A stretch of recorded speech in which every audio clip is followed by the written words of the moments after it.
Oke, bismillah. Assalamualaikum warahmatullahi wabarakatuh. Bismillahirrahmanirrahim. Alhamdulillahi rabbil alamin. Assalatu wassalamu ala ashrafil anbiya'i wal mursalin Sayyidina wa maulana Muhammadin wa ala alihi wa ashabihi ajma'in. Amma ba'du. Bismillah. Mari kita lanjutkan ngaji kita malam hari ini. Kita masih ada di sesi ibadah menjelang Ramadan. Kalau minggu lalu kita sudah ngomong tentang sholat, malam ini kita akan membahas salah satu jenis ibadah juga, salah satu rukun Islam, yaitu haji. Cuma untuk haji ini kita meminjam pisau analisisnya beliau Ali Syariati, tokoh yang sudah kita bahas juga sebelumnya dulu waktu ngomong manusia istimewa yang punya konsep Rausan Fikr. Makanya malam ini saya tidak akan banyak ngomong tentang riwayat hidupnya dan lain-lain. Langsung fokus ke bukunya yang judulnya juga Haji, yang sangat terkenal. Halusnya teman-teman yang suka ngaji filsafat pernah baca buku itu. Harusnya. Ya. Kalau belum ya berarti tidak harus. Ya. Ada beberapa buku yang menurut saya monumental. Para pencari ilmu, pencari kebenaran harusnya pernah baca itu, apalagi yang muslim, tentang haji. Saya tidak tahu apa yang muncul di kepala teman-teman kalau kita ngomong tentang haji. Banyak yang mungkin merasa bahwa haji itu ibadah yang elit karena bayarnya mahal. Karena dalam bayanganmu kamu besok agak susah jadi orang kaya, maka mungkin dalam angan-anganmu isinya cuma pertanyaan, bisa ndak ya aku haji besok? Jadi haji jadinya kayak barang langka, entah terjangkau entah ndak besok dalam hidupmu. Tapi haji adalah salah satu rukun Islam. Setiap muslim harus berniat haji. Urusan tidak mampu itu di luar kuasamu. Kamu tidak harus ikut mikir, tapi pokoknya harus berniat haji.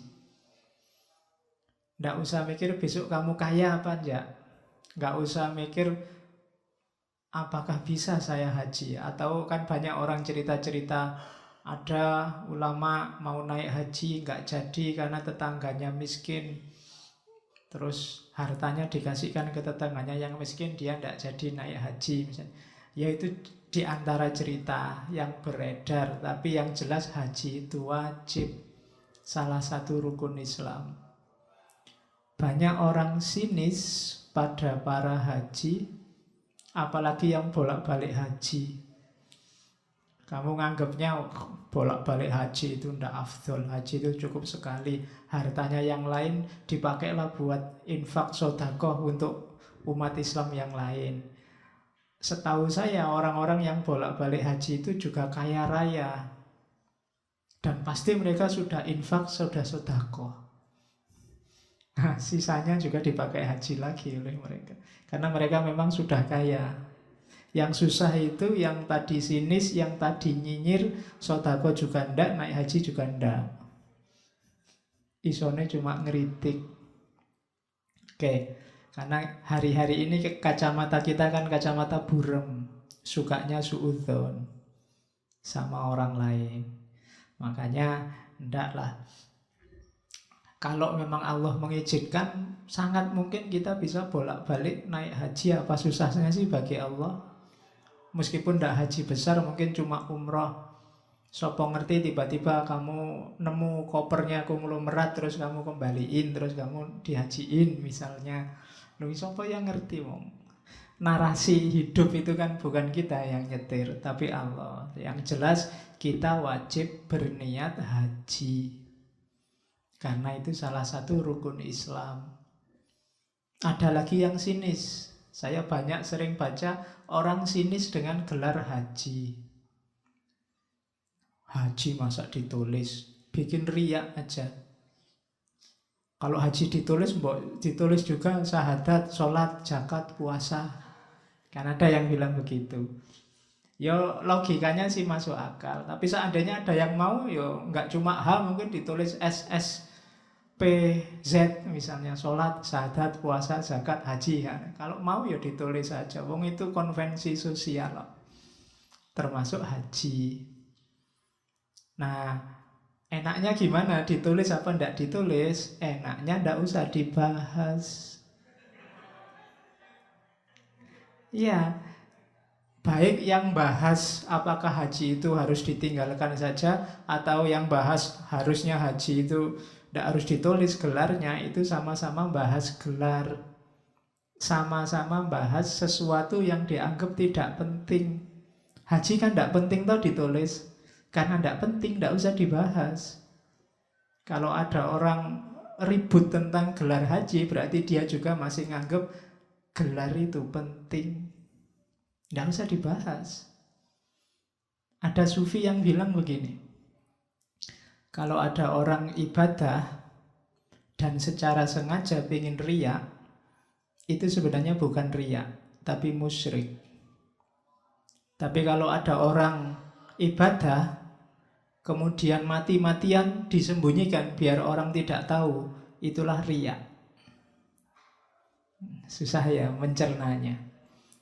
Kalau ada orang sengaja pamer, sengaja memamerkan ibadahnya, berarti dia beribadah tidak untuk Allah. Dan orang yang beribadah tidak untuk Allah itu musyrik. Dan kalau ada orang kok mati-matian sembunyi biar nggak ketahuan orang, itu berarti dia masih sibuk dengan persepsi orang, dengan pandangan orang. Masih bukan Allah yang satu-satunya. Masih khawatir ketahuan. Itu kan berarti masih punya perhatian pada pandangannya orang. Dan itulah yang disebut riya. Itu katanya seorang sufi. Agak berat ya.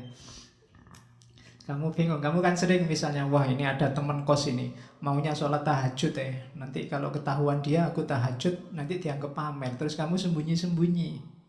Itulah riya, sembunyi-sembunyi itu. Kenapa? Kamu masih sibuk dengan pandangannya dia, masih sibuk dengan persepsinya dia. Kalau mau tahajud, tahajud aja. Apakah dia nganggap kamu pamer, nganggap kamu riya, nggak urusan, nggak usah dibahas. Nah, itu sikap mentalnya orang yang ibadah. Makanya hati-hati.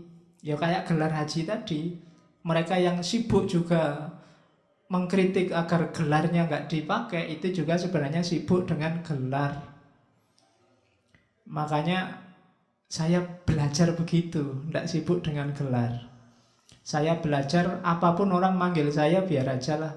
Ada yang manggil saya ustadz, ya wis lah. Padahal ustadz itu bukan bahasa Arab. Ustadz itu akar katanya bahasa Persia.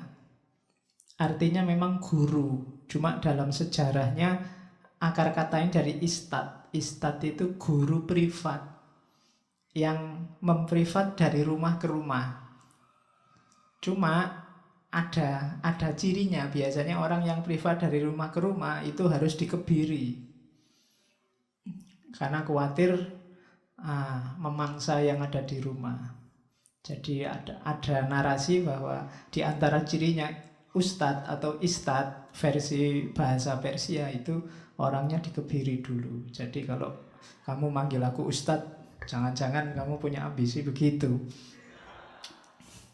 Tapi ya udah usah tak bahas, aku sudah bertekad nggak usah bahas gelar. Mbok kamu banyak juga yang manggil saya itu Pak Yai, ada yang manggil Mbah Yai, Mbah Yai. Wis lah, aku ndak usah tak bahas itu. Wis terserah lah, yang bikin kamu seneng manggil aku apa boleh lah. Mau manggil Cak ya boleh, Cuk ya boleh. Iya, wong nama aja kok ya. Yang membahagiakanmu manggil aku apa lah. Nggak usah sibuk. Kalau aku bahas itu apalagi marah-marah. Saya kok dipanggil kiai? Saya itu bukan apa-apa. Saya itu sama aja, itu namanya sibuk dengan gelar. Jadi satu-satunya jalan, nggak usah dibahas. Biar aja lah, suka-sukamu lah, yang bikin kamu seneng apa. Wong itu cuma atribut, kalau bahasa filsafatnya aksiden, bukan substansi. Meskipun kamu panggil ustadz, kamu panggil kiai, kalau kurang ajar ya substansinya kurang ajar. Jadi tidak penting panggilannya. Oke, saya dipanggil Jokowi aja tidak mau, namanya bukan Jokowi. Oke, terus kembali ke Ali Syariati. Hajinya Ali Syariati, buku hajinya Ali Syariati itu salah satu karya awalnya Ali Syariati yang terkenal, diterjemahkan dalam puluhan bahasa. Meskipun di Iran sendiri di awal-awal buku ini dicekal. Ya seperti biasa, ciri pikirannya Ali Syariati, dia revolusioner. Kritiknya tajam sekali pada pemerintah saat itu, Shah Iran. Bolak-balik harus masuk penjara. Tapi penggemarnya banyak. Dan bagi banyak kalangan, Ali Syariati lah ideolog revolusi Iran. Ideolog itu beliaulah yang membangun prinsip-prinsip ideologi masyarakat Iran, sehingga mereka bangkit, kemudian melakukan revolusi, dan lahirlah Republik Islam Iran. Yang kita kenal hari ini salah satu negara yang lumayan kuat dan disegani di Timur Tengah. Salah satu poros besar. Oke. Malam ini kita lihat bagaimana konsepnya beliau tentang haji. Yang jelas, pasti malam ini kita tidak sedang belajar manasik. Ya, manasik haji ya kamu belajar sama guru fikih. Kalau bagi ahli syariati ya haji itu ya manasiknya ya, cuma ada makna kuat dibalik sekedar aktivitas fisiknya. Sama kayak minggu lalu ketika sholat. Sholat itu kalau hanya aktivitas fisiknya, itu hanya olahraga, olah fisik. Tapi dibalik itu ada makna spiritual yang luar biasa. Bahkan kalau di hajinya Ali Syariati, maknanya tidak cuma spiritual, tapi dia juga punya makna perubahan sosial dan revolusi. Itulah maknanya haji. Mungkin ada yang pernah haji di sini bisa membayangkan, atau setelah paham Ali Syariati yang sudah pernah haji ingin ke sana lagi, ya mungkin bisa lebih mendalam. Yang belum, dibayangkan saja. Paling tidak bisa mengambil maknanya. Sebenarnya kalau ada niatmu yang sangat kuat, kerinduanmu untuk ke sana sangat dalam, itu jalannya akan muncul. Cuma saya sering bilang, Allah itu datang padamu sedalam keyakinanmu. Kalau kamu yakinnya hanya 50%, Allah ya datangnya 50%. Kalau kamu ragu-ragu bisa ndak ya aku naik haji, wong bayar SPP kuliah aja pontang-panting sekarang. Ya, kalau yakinmu hanya segitu, ya Allah datangnya cuma segitu. Kamu tidak membayangkan tuh ada tukang beca, ada tukang parkir, menyisihkan uangnya barang 5.000, 10.000, akhirnya bisa naik haji. Itu kan tidak masuk di kerangka berpikir matematikamu. Tapi buktinya bisa. Ketika niat sudah kuat, keyakinan sudah kuat, jalannya akan datang. Biasanya musuh itu diri kita sendiri. Kenapa tesismu nggak jadi-jadi? Niatnya kurang kuat. Keyakinannya kurang mantap. Kalau sudah serius, kuat, jalannya pasti muncul. Kamu bingung nyari referensi, kalau azammu sangat kuat, nanti akan ada jalan kamu ketemu referensi itu. Kalau kamu tidak yakin, ya tidak akan ketemu. Kalau kamu sudah putus asa, tidak ada Pak, tak cari-cari di perpus, tidak ada. Ya tidak ada sudah. Mau kamu sendiri sudah yakin tidak ada. Jalannya sudah kamu tutup sendiri, sudah selesai.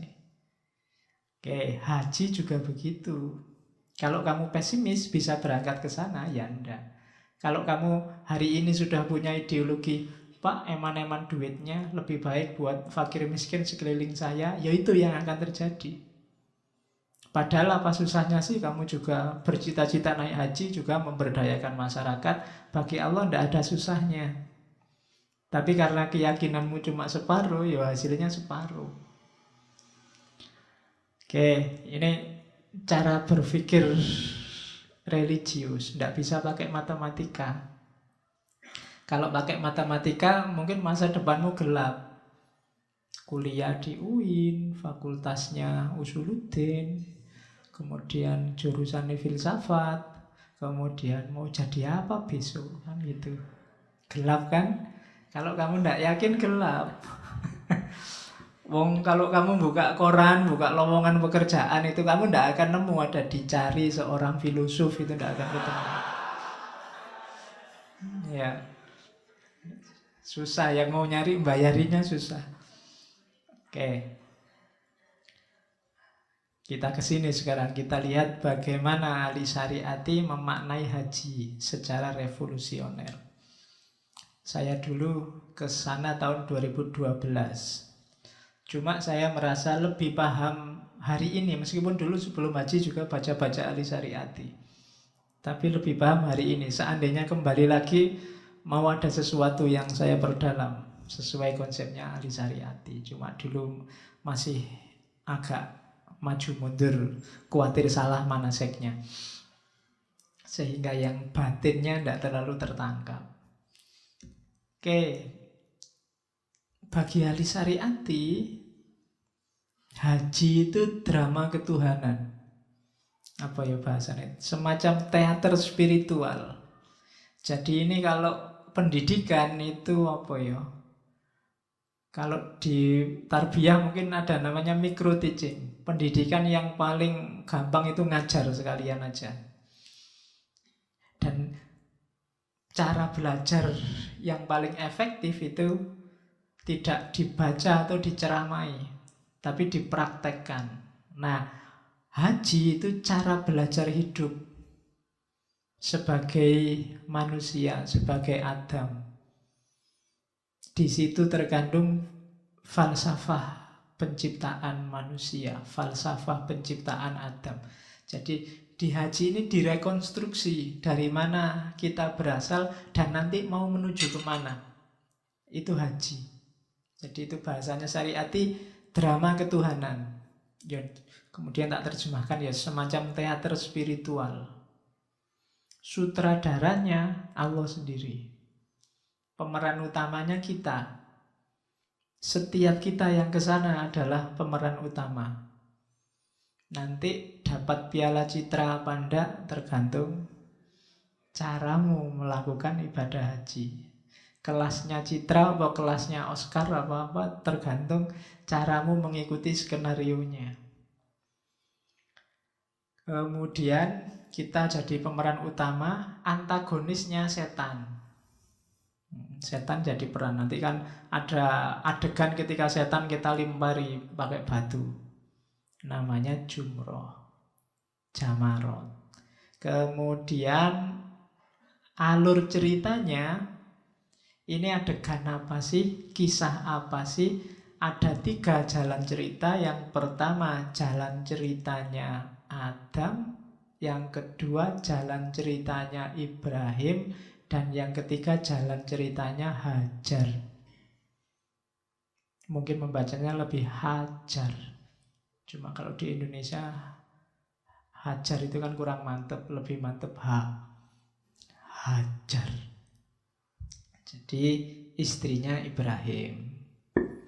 Jadi alur ceritanya 3 itu.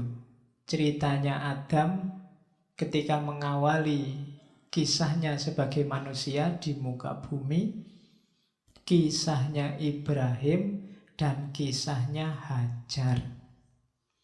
Kemudian ada simbol-simbol ceritanya, ada keywordnya, keywordnya banyak. Ada Ka'bah, Sofa, Marwah, siang, malam, terbitnya matahari, terbenamnya matahari, berhala, korban. Make up-nya adalah ikhram dan taksir, nyukur rambut. Jadi ketika kita berangkat ke Mekah, mau naik haji, semua yang nanti kita lakukan adalah semacam drama ketuhanan. Maka eman-eman kalau kita ke sana tidak ngerti makna simbol-simbol yang sedang kita lakukan. Mereka yang tidak ngerti, orientalis misalnya, orientalis itu melihat haji itu ya ritual paganistik, ritualnya orang-orang yang masih nyembah berhala. Jadi melihatnya hanya fisiknya, padahal di balik itu ada kandungan makna yang luar biasa. Sama, ada orientalis yang menjelaskan sholat itu karena dia cuma lihat fisiknya, dia menarasikan sholat, ya dia tidak ngerti mungkin karena ada istilah sujud, ruku. Dia menjelaskannya, umat Islam itu kalau sholat membentur-benturkan kepalanya ke lantai. Bahasanya membentur-benturkan kepala. Makanya kamu sampai buntes hitam semua itu badoknya, karena membentur-benturkan kepala. Itu mereka yang di luar gelanggang, itu kan ngertinya memang begitu. Mereka yang di luar gelanggang ngertinya, ngapain sih umat Islam itu kurang kerjaan. Wong dunia sudah maju kayak gini, masih mau-maunya desekan, himpit-himpitan, ndak pakai baju, kan cuma pakai kain ikhram itu. Apa gunanya? Kan itu kalau cuma lihat fisiknya. Tapi ndak. Di sana kita sedang menggembleng diri. Kita sedang bermain teater spiritual. Kita sedang mencuci diri kita. Kita kembali ke, kalau bahasa Jawanya, sangkan paraning dumadi. Memahami asal-usul, kemudian menemukan otentisitas kita sebagai manusia, dan kembali berjuang. Itulah haji. Jadi memang tidak ada hubungannya sama gelarnya. Maka tidak usah dibahas gelarnya. Tapi bagaimana kualitas spiritual, kualitas kemanusiaan kita meningkat setelah haji. Jangan sampai sudah haji yang dilakukan lebih jelek daripada dulu sebelum haji. Dulu sebelum haji tekun karena kepingin naik haji. Begitu sudah haji, tekunnya hilang, ikhlasnya hilang, Allahnya hilang. Itu berarti penggemblengannya nggak sukses. Oke, saya tidak tahu orang haji itu biasanya yang ditakuti, khawatir dibales kalau di sana. Yang biasanya ngomong jelek, maki-maki orang, besok di sana dimaki-maki orang, terus dia takut. Yang biasanya fokusnya ke situ. Ya biar aja tuh dibales. Kalau sudah dibales kan impas. Biasanya menyakiti orang, di sana disakiti orang loh, terus takut naik haji. Sama kan sekarang banyak orang alasan belum siap mental. Kok enggak jilbaban? Mental saya belum siap. Kok enggak naik haji? Mental saya belum siap. Oke. Mungkin enggak sholat, mungkin juga begitu. Kok enggak sholat? Belum siap, mental saya sholat, Pak. Malu saya, Pak, ketemu Allah itu, Pak. Dosa saya masih banyak, kan gitu. Oke, inilah alasanmu. Padune males. Sama kayak mahasiswa enggak pernah masuk. Enggak pernah masuk, Mas. Saya itu sekarang sedang pencarian, Pak. Apa tuh pencarian? Terus ditanya, kamu sedang nyari apa, Mas? Nggak tahu saya, Pak. Lah pencarian nyari apa? Nggak tahu lah, ketemunya kapan? Ya pencarian itu kan jelas gitu loh. Saya mencari diri saya sendiri, Pak, kan gitu. Apa saya nyari Tuhan, Pak? Apa saya kan gitu. Tapi ya dia sendiri ya bingung. Kalau sudah jelas targetnya kan baru caranya, kan begitu. Pak, saya nyari Tuhan, Pak. Caranya kan gitu. Terus apa? Baru orang bisa komentar. Tapi kalau pencarian dia sendiri nggak jelas nyari apa, lah piye? Kita bantunya gimana? Di masjid kok kamu nunduk-nunduk mau apa? Nyari, Pak. Nyari apa? Nggak tahu saya, Pak. Ayo wes. Orang nggak akan bisa bantu. Oke, terus kenapa kita harus ke sana? Ini ada kalimat-kalimat awal dari buku haji. Wahai manusia, ini katanya Ali Syariati ya, bukan saya. Kalau Ali Syariati yang ngomong harusnya progresif, mantep, suaranya keras. Bisa dicari rekamannya beberapa di YouTube. Jangan dibayangkan kayak suara saya. Ya, semua malaikat bersujud kepadamu. Tapi karena pengaruh masyarakat, lama-kelamaan engkau sangat berubah. Engkau tidak berpegang teguh kepada janjimu untuk tidak menyembah apapun juga kecuali Allah yang Maha Besar. Sebaliknya, engkau menghamba kepada berhala-berhala yang sebagiannya adalah ciptaan manusia. Ciri hidupmu adalah loyalitas kepada manusia-manusia lain, pemujaan diri sendiri, kejam, bodoh, tidak berarah tujuan, tidak merasa takut, dan tamak. Kehidupan ini telah membuat kalian memiliki sifat-sifat kebinatangan. Kalian bagaikan serigala, anjing, tikus, dan domba. Silahkan milih salah satu. Kamu lebih mirip yang mana? Serigala berarti agresivitasnya, anjing pada tipu dayanya, tikus pada ketamaannya, domba pada kerelaannya diperbudak. Kamu ada di mana sekarang? Kamu analisis sendiri. Kita jadi binatang apa hari ini? Wahai manusia, karena itu kembalilah kepada awalmu seperti sedia kala. Jadilah manusia lagi.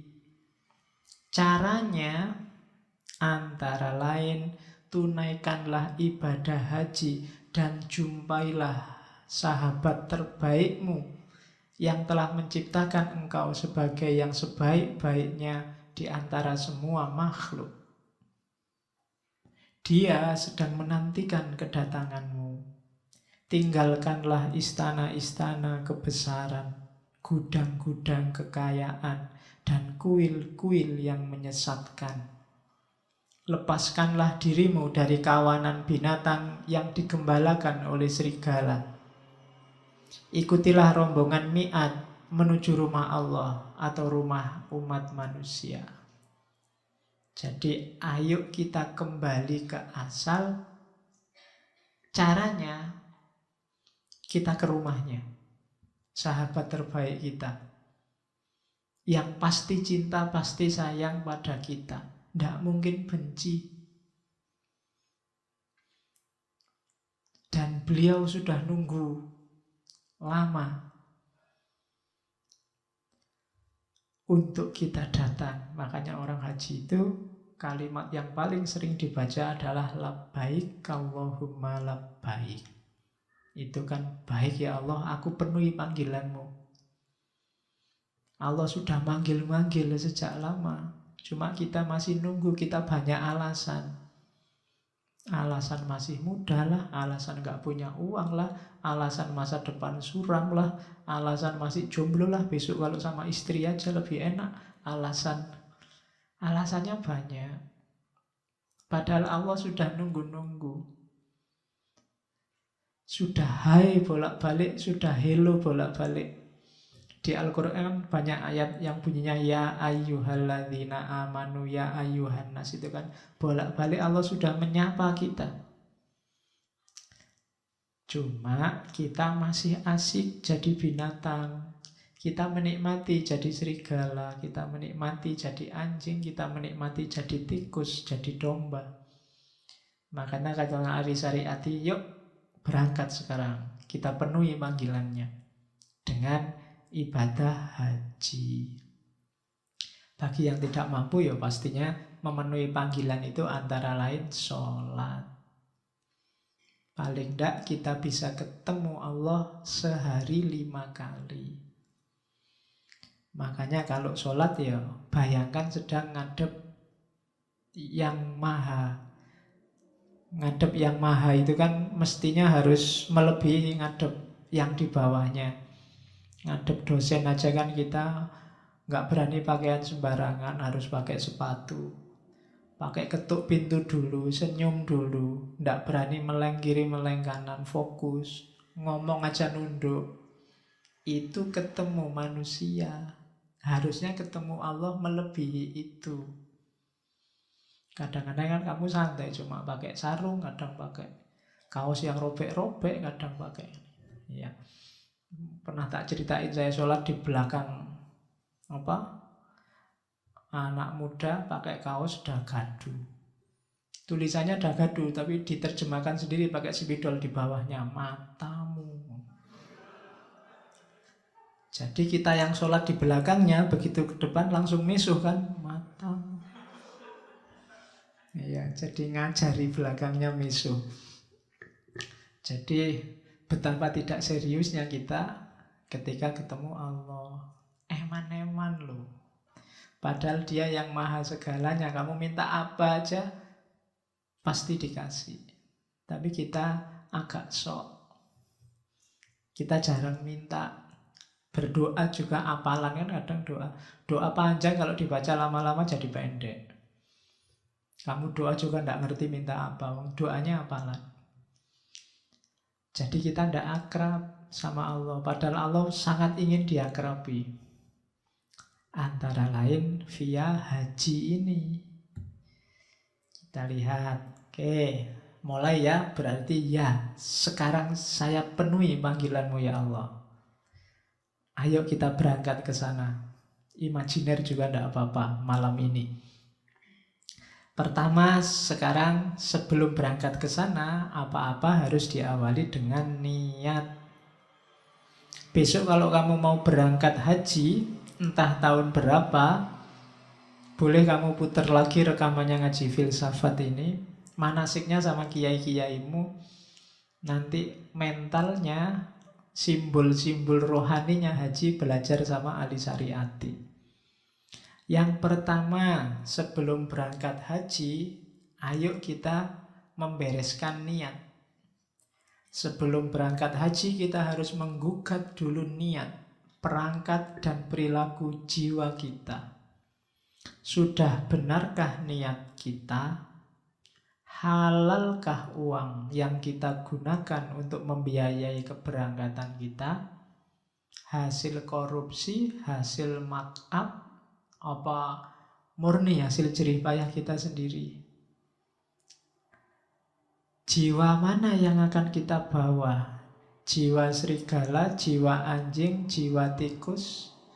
Atau tanggalkan semuanya dan akui kehinaanmu di hadapan Tuhan? Atau jangan-jangan kita ke sana malah membawa jiwa yang hendak memperalat Tuhan demi status baru sebagai manusia yang gila hormat dan sanjungan? Ataukah sekedar memperpanjang gelar yang kita sandang? Sekarang niatnya ditata. Jangan ya pokoknya berangkat Pak, nggak enak sama yang lain Pak, yang lain sudah haji semua, saya belum. Nah itu berarti niatnya perlu dibereskan. Wah ini gengsi kalau saya nggak berangkat Pak, utang dulu deh. Niatnya perlu dibereskan. Oke. Wah lumayan Pak, kalau saya sudah haji nanti karir saya lebih lancar Pak. Saya kan ustadz. Ustadz itu kalau sudah haji, nanti bayarannya bisa lebih besar Pak. Daripada yang belum haji misalnya. Ini prestis Pak, ya sudah. Berarti niatnya harus dibereskan. Cara membereskan niat, ya kita selami jiwa kita, yang jelek-jelek singkirkan. Bunuhlah tikus-tikus busuk yang ada di dalamnya. Selami pula hakikat haji, ya jangan tiba-tiba berangkat ke sana. Belajarlah haji itu apa, kandungan maknanya bagaimana. Kemudian kita biarkan keagungannya bersemayam dalam jiwa kita. Memancarkan jauh ke dalam relung kehidupan. Sebagaimana dulu Ibrahim alaihissalam. Singa padang tauhid. Istilahnya bagus. Singa padang tauhid. Kita ngertinya kan singa padang pasir. Kalau takmir singa padang masjid. Jadi niatnya dibereskan, singkirkan semua yang jelek-jelek, yang buruk-buruk. Ayo sekarang berangkat. Niatnya sudah beres. Perhatikan ini dulu, nanti kalau di sana ini namanya muharramat. Yang pertama, jangan dandan. Ini perintahnya agak unik ya. Haji itu kan banyak larangan-larangan unik. Tapi ada rahasianya. Kenapa jangan dandan? Kalau dandan kamu lihat kaca. Dandan itu kan mesti lihat cermin. Sudahlah, untuk sementara bunuhlah egomu. Singkirkan dulu dirimu. Isi semuanya hanya dengan Allah. Karena begitu orang dandan, begitu orang lihat kaca, itu mesti kekaguman dirinya muncul lagi. Fokusnya tidak pada ibadahnya, sudah pada dandannya sekarang. Yang kedua, jangan pakai wangi-wangian. Kenapa? Agar pikiranmu tidak teringat pada kesenangan-kesenangan sebelumnya. Wangi-wangian itu kan menyenangkan. Bisa membangkitkan memori duniawi. Tidak fokus lagi ibadahnya. Bukan karena Pak dilarang wangi-wangian, nanti kalau kecut gimana Pak? Kasihan teman sebelah saya. Tidak masalah. Mending kecut, orangnya langsung tobat. Daripada bau wangi. Ya kalau ada orang bau wangi kan kamu langsung dangak. Kamu langsung melirik. Tidak usah pakai wangi-wangian dulu. Biar tidak mengganggu orang lain, menarik orang lain. Biar fokus pada ibadah. Kalau mau nyium, jangan nyium wangi-wangian. Katanya Syariati, ciumlah cinta. Cintamu pada Allah. Bukan cintamu pada siapa. Jadi baunya harus bau Allah saja. Yang ada di pikiranmu harus Allah saja. Kemudian jangan memerintah siapapun, jangan sewenang-wenang. Begitu kita haji, segala gelar, segala hierarki, segala jabatan sosial singkirkan. Terus jangan menyakiti binatang dan makhluk hidup pepohonan. Untuk sementara hiduplah seperti Isa. Baik iseng maupun ada kepentingan. Jadi jangan sakiti makhluk hidup yang lain. Kalau kita kan sering kadang iseng. Ada semut lewat, semut nggak ngapa-ngapain, nggak gigit juga nggak ganggu juga nggak. Kamu kan iseng terus kamu matiin, pluk, pluk, pluk, pluk, nanti kamu injek-injek kamu. Itu kan iseng namanya. Itu kalau semutnya protes kan komplain, dia salahku apa? Aku gigit juga nggak, menghabiskan gulanya juga nggak, cuma lewat dok itu loh. Kamu sadis sekali, dibunuh semua. Kadang sak deret kamu bikin mainan seret gini. Iya, itu isengnya ya. Oke. Kadang tumbuhan juga gitu. Saya punya temen itu kalau jalan iseng aja, kalau jalan ada tumbuhan tiba-tiba dipetik satu, gaunnya tek terus. Ya nggak dipakai apa-apa, buang lagi. Tek iseng. Oke, lu tumbuhan juga makhluk hidup. Kok kamu isengin? Makanya ada cerita para sufi itu kalau jalan dia takut. Nyabut rumput aja takut kalau nggak ada gunanya. Nginjek semut dia juga takut. Kenapa? Lah mereka juga makhluk hidup. Kecuali ada keperluannya. Kalau enggak, misalnya ganggu kamu sedang makan atau sedang kamu singkirkan terus kepelenet terus mati ya monggo aja. Ada nyamuk terus kamu tepuk terus mati ya enggak apa-apa wong ganggu. Ya enggak usah gaya nyamuk ini Pak. Wah ini makhluk hidup Pak. Biar aja gigit Pak saya ya enggak. Itu namanya konyol.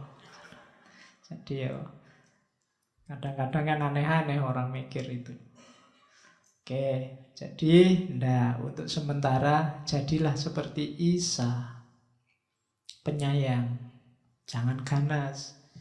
Kemudian pepohonan juga begitu. Jangan dicabuti, jangan dipatah-patahkan, jangan agresif, jangan berburu, bersikap baiklah terhadap makhluk-makhluk lain. Jangan bercumbu, apalagi berhubungan badan. Temukan cinta yang sejati. Kalau besok bersama pasangannya, temukan cinta yang sejati. Ya cinta yang sejati di situ maksudnya Allah. Tapi bisa juga kalau yang bawa istrinya atau suaminya. Karena kebanyakan ketika orang nikah itu dasar besarnya nafsu. Nyari yang paling cakep, nyari yang paling seksi, nyari yang paling hot kan biasanya itu. Nah, saat haji dilatih. Kalau tanpa itu semua, masih cinta enggak? Masih sayang enggak? Saya sering lihat zaman haji itu banyak yang gegeran sendiri sama suaminya, sama istrinya. Mungkin karena capek. Jadi, dilarang. Dalam rangka antara lain menemukan cinta sejati. Jangan dandan. Tampilkan dirimu sebagai manusia apa adanya. Kalau memang keringatnya bau ya bau saja, tidak apa-apa. Jangan dandan terus, jangan jahit pakaianmu. Sumbernya saingan, sumbernya pamer itu ada di jahitan. Makanya pakaian ikhram itu tidak boleh berjahit. Baju itu kan yang membedakan jahitannya. Modelnya jadi jaket, apa jadi sarung, apa jadi jubah, itu kan jahitannya. Maka biar tidak ada perlombaan pamer bagus-bagusan, itu dilarang pakai baju yang berjahit. Cukup pakai kain ikhram, itu pun cuma dililitkan. Dan gak boleh pakai celana dalam juga loh, jangan salah. Cuma ditutup saja. Jadi hati-hati, besok ngikatnya harus rapat. Loh iya, kalau ndak rapat, kamu lagi desekan keinjek orang, itu bisa... Oh iya, wallahu a'lam bishawab kalau sudah begitu. Oke. Dan jangan kaget kalau desekan itu ya ndak cowok, ndak cewek. Mungkin kamu bisa didesek perempuan dari belakang, bisa dari samping, bisa. Oh itu. Kalau pikiranmu ngeres, oh itu bisa innalillahi. Oke, oh itu pendidikan yang luar biasa di sana itu. Terus setelah itu ayo dimulai ibadah hajinya. Mulainya di mana? Dari mikot. Begitu kita sampai mikot, mikot itu simbol dari kuburan, makam. Di sana kan kita ikhram. Kita kuburkan diri kita yang lama dan kita bangkitkan diri kita yang baru sejak dari mikot. Semua ego, semua ambisi pribadi kita kuburkan di mikot, kita ganti kostum ikhram dan lahir jadi manusia yang baru. Jadi kesadaran kita sekarang ganti. Kita lahir jadi manusia baru yang otentik, yang semua orang sama. Begitu masuk mikot, yang semula pakai baju bagus dan baju jelek, sekarang ganti ikhram. Tidak ada lagi aku dan kamu, sekarang semuanya sama, yang ada hanya kita. Ego lama dibunuh, melahirkan ego baru yang egaliter, yang tidak strata, yang tidak hierarkis sama. Apakah Jokowi haji sama tukang parkir begitu mikot kostumnya sama? Kalau jajar mungkin nggak bisa dibedakan. Jadi mengubur yang lama melahirkan yang baru. Yang baru itu apa? Yang jadi manusia otentik lagi, yang semua manusia sama. Tidak ada lagi label, tidak ada lagi topeng, tidak ada lagi baju. Itu filosofinya mikot. Jadi besok kalau teman-teman naik haji, ada di mikot, selain harus ganti kostum, mentalnya juga harus ganti. Ini bukan lagi aku yang dulu, sudah aku yang sekarang. Oke, di mikot ini, apapun ras dan sukumu, lepaskan semua pakaian, semua atribut, semua label. Baik sebagai serigala yang melambangkan kekejaman dan penindasan, juragan, majikan, pemimpin, dan seterusnya. Itu bisa punya karakter serigala. Atau tikus yang melambangkan kelicikan, anjing yang melambangkan tipu daya, atau domba yang melambangkan perbudakan, penghambaan.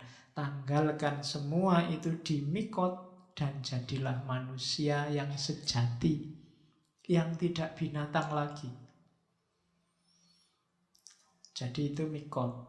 Begitu masuk mikot, ganti kostum, menuju Mekah, menuju Ka'bah, sudah bukan yang dulu lagi, sudah manusia yang baru.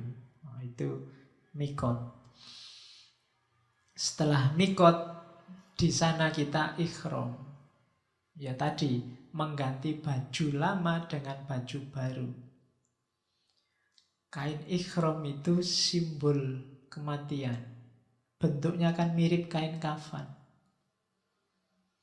Jadi ketika kita mikot dan ganti ikhram, itu sebenarnya kita sedang mengunjungi kematian kita sendiri. Kita sedang merayakan kematian kita, khususnya kita yang lama. Makanya pakai kain ikhram.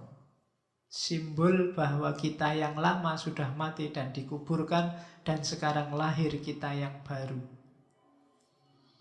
Jadi begitu kita pakai baju ikhram, itu sebenarnya simbol bahwa hari ini kita sedang pakai kain kafan. Besok di akhirat juga begitu. Besok ketika kita mati beneran, ya juga cuma kayak gitu yang kita pakai. Jadi menanggalkan pakaian berarti menanggalkan segala macam perbedaan dan menghapuskan keangkuhan yang ditimbulkan oleh status sosial. Segala kesenangan dunia dan kepemilikan tidak berlaku lagi pada saat ikhram. Semua harus dilepaskan dan dikembalikan pada Tuhan. Kayak kita kalau mati itu loh. Kan semua yang kita miliki sudah gak ada gunanya. Hanya membawa kain kafan. Waktu haji juga begitu. Semua yang kita miliki harus ditinggal. Hanya pakai kain ikhram. Jadi masuk mikot, kemudian kita ikhram. Itu sebenarnya kita sedang membunuh diri kita yang lama dan melahirkan diri kita yang baru. Jadi hayati makna ini besok kalau sedang ikhram. Jangan begitu pakai baju ikhram tambah sombong. Wah, pakai ikhram, haji beneran nih sekarang. Enggak. Jadi waktu ikhram, bunuhlah dirimu yang lama. Hidupkan dirimu yang baru, yang otentik. Bukan yang kamu kasih topeng kemarin-kemarin. Bukan yang punya rentetan gelar. Bukan segala citra yang kamu bangun selama ini. Tapi dirimu sendiri yang otentik. Pasrahkan semuanya pada Tuhan. Ada apapun yang kamu rasakan, kembalikan pada yang punya. Ya Allah, gelar SAG ini bukan milikku, tak kembalikan lagi. Ya Allah, gelar MA ini tak kembalikan lagi. Ya Allah, gelar anak soleh ini ya bukan dari gelar. Kembalikan semua. Jadikan dirimu murni, tidak punya apa-apa. Semua label itu tidak ada artinya di hadapan Allah. Nah, baru kita berangkat. Yang kita lakukan Selanjutnya ketika sampai ke Mekah dari mikot, yang pertama-tama biasanya tawaf. Inilah fase pertama kita. Tadi kan Allah manggil-manggil kita. Terus kita bilang labbaik. Baik ya Allah, datang nih saya ke rumahmu beneran. Kita nyampe ke Masjidil Haram, nyampe ke Ka'bah. Itulah fase, dalam tanda petik ya, kita sedang salaman dengan Allah. Fase kita berjabat tangan. Allah bilang selamat datang. Itu tawaf. Jadi, oke, kalau kita sudah berjabat tangan dengan Allah, saat itu juga kita akan jadi orang bebas. Saat itu juga dunia dan seisinya tidak ada artinya lagi. Kita tidak lagi pengen semua atribut yang kemarin-kemarin kita miliki. Kita bebas dari semua perjanjian yang kita bikin sebelumnya. Dari kepala suku, dari uang, dari aristokrat, dari tuan tanah, katanya ahli syariati. Engkau bebas. Begitu kamu salaman dengan Allah dalam aktivitas yang namanya tawaf. Makanya tawaf itu setiap muter kan nanti kalau di sudutnya Hajar Aswad itu kita ngangkat tangan terus bilang Bismillahi Allahu Akbar. Salaman sama Allah, menyapa Allah. Dan Allah menyambut, jadi jabat erat dari Allah. Nah, itu tawaf. Pelajaran pertama tawaf. Pelajaran kedua, tawaf itu adalah gerak. Dan muslim sejati itu bukan muslim yang diam, tapi bergerak, berproses. Cuma geraknya bukan sembarang gerak. Gerak yang tidak ngawur, tapi gerak yang ada porosnya. Gerak yang terkontrol. Tujuannya jelas. Gerak terkontrol itu kemana? Gerak ke atas, gerak menuju Allah. Makanya geraknya anti gravitasi. Muternya berlawanan dengan jarum jam. Jadi gerak menuju kesempurnaan. Manusia itu harus berproses semakin baik, semakin baik, semakin baik. Dan itu simbolnya pakai tawaf. Untuk bisa semakin baik, harus dekat dengan Ka'bah. Porosnya ya Ka'bah itu. Secara spiritual, dalam hidup kita, porosnya harus Allah. Maka hidup kita akan semakin sempurna. Hakikat hidup kita itu Allah. Ayo kita gerak, ayo kita aktif, tapi di dalam Allah, dekat dengan Allah. Ayo kita bikin revolusi, tapi dekat dengan Allah. Berproses, jangan mandek, tapi dalam lingkungan Allah. Itu tawaf. Bareng sama yang lain. Oke, kalau bahasanya syariati, mengajarkan manusia untuk bergerak ke arah menjadi atau menyempurnakan. Bergerak, maju, mencari kesempurnaan, merindukan keabadian. Itu tawaf. Jadi muter. Muter yang tidak asal muter. Banyak orang yang aktivitasnya banyak, kesibukannya luar biasa, tapi tidak jelas dia ini mau kemana, orientasinya kemana, hasil akhirnya apa. Indonesia misalnya, kita sekarang mati-matian membangun. Kalau pembangunan sudah terjadi, terus apa? Itu kita jarang mikir. Padahal kuncinya apakah kita progres semakin baik atau semakin jelek itu kan jelas targetnya. Kalau kalian mau di setiap melakukan apapun, coba kasih pertanyaan, terus ngopo kalau bahasa Jawanya. Terus gimana? Kalau Misalnya, Pak saya ingin cepat lulus. Kalau sudah cepat lulus terus ngapain? Harus bisa jawab. Kalau nggak bisa jawab berarti tidak jelas tadi kenapa mau cepat lulus. Pak, saya ingin segera dapat kerja. Kalau dapat kerja terus ngapain? Ya bisa segera kawin, Pak. Kalau sudah segera kawin terus ngapain? Kalau coba kejar gitu terus, paling kamu stres dewe. Pak, saya bertekad akan rajin ngaji filsafat terus, Pak. Iya. Terus ngapain kalau sudah rajin? Targetmu apa sih? Pingin apa sih? Nah, itu berarti apa?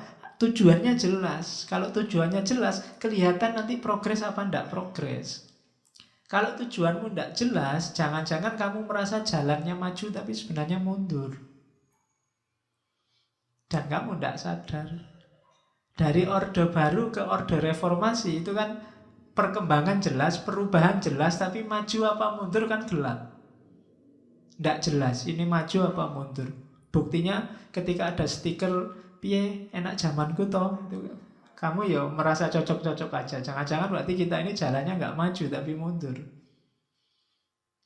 Nah, gaya kayak gini disindir oleh perilaku tawaf. Tawaf itu ya gerak, tapi beraturan, disiplin, dan jelas tujuannya. Progresnya juga jelas, semakin sempurna, semakin sempurna. Nah, itu aktivitas tawaf. Rumusnya tawaf, katanya Lisariati ini loh.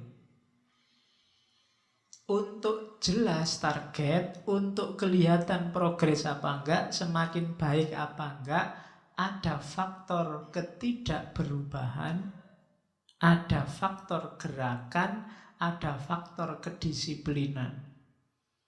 Itulah tawaf. Faktor tidak berubah itu apa? Ya itulah nanti porosnya, tujuannya. Setelah itu baru ada gerakan. Cuma gerakannya disiplin, teratur.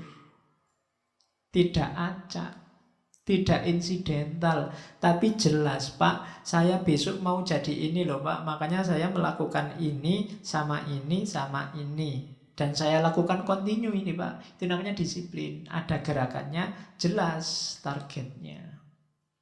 Kenapa yang poros dan target itu diposisikan ketidakberubahan? Ya biar konsisten, istiqomah, tidak ganti-ganti. Nah, di tawaf yang tidak berubah itu disimbolkan pakai Ka'bah. Ka'bah itu simbol keabadiannya Allah.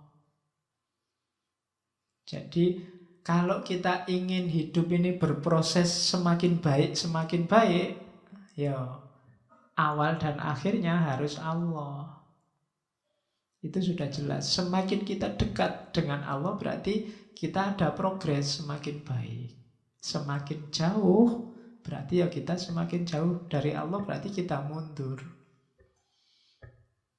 Makanya gerakannya tawaf itu kan bergerak tapi kan tidak menjauh, konstan. Itu kalau bahasa agama namanya istiqomah, dekat terus sama Allah. Ali Syariati termasuk tokoh yang agak mengkritik sufisme. Kalau sufisme itu kan meniadakan diri sama sekali, menyisakan hanya Allah. Katanya Syariati tidak begitu. Kita di dunia ini disuruh jadi manusia, ya peran kita manusia. Cuma kita hidup di dunia bukan lebur bersama Allah, tapi kita membawa Allah dan dekat selalu sama Allah dalam segala aktivitas kita. Simbolnya tawaf. Jadi usahakan, meskipun belum haji, gerakan kita adalah gerakan tawaf. Gerakan tawaf itu gerak yang dekat terus sama Allah. Jaraknya konstan dan disiplin. Disiplin itu berarti ya istiqomah. Istiqomah itu menurut saya yang paling berat. Kalau sekedar tahu mana yang baik, yang harus dilakukan kita semua tahu. Tapi istiqomah dalam kebaikan itu yang agak berat. Ya, kalau sedang diceramai gini kamu, wah iya Pak, saya sadar Pak, nanti keluar balik lagi kayak aslinya. Itu yang susah istiqomah itu. Mungkin setelah sadar ini nanti malam sholat tahajudnya lama. Nah, besok kembali lagi ke asal. Nah, itu berarti apa? Kehilangan disiplin. Kalau kita tidak disiplin, ya gerakannya akan kacau. Kita akan semakin jauh dari Allah. Tidak ada lagi tawaf. Maka simbol tawaf, ketika kita tawaf di sekeliling Ka'bah, itu berarti kita sedang latihan dekat sama Allah. Tidak menjauh. Oke, terus tawaf itu di sekeliling Ka'bah. Analisisnya Ali Syariati tentang Ka'bah itu beda sama kita.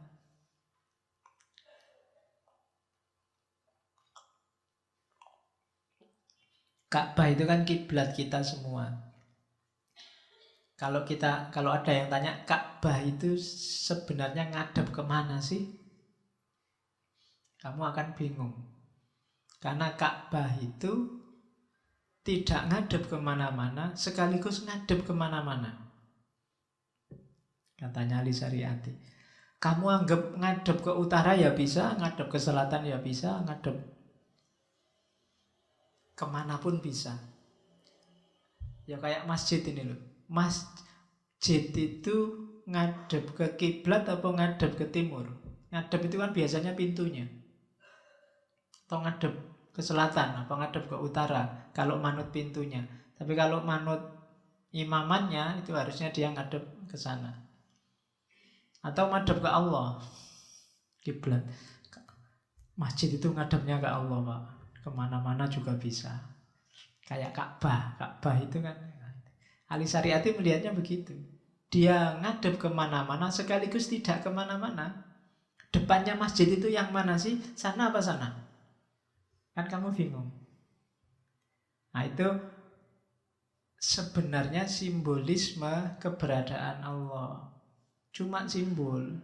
Awas keliru, saya bilang tadi di awal, kayak orientalis nganggep orang Islam itu nyembah Ka'bah.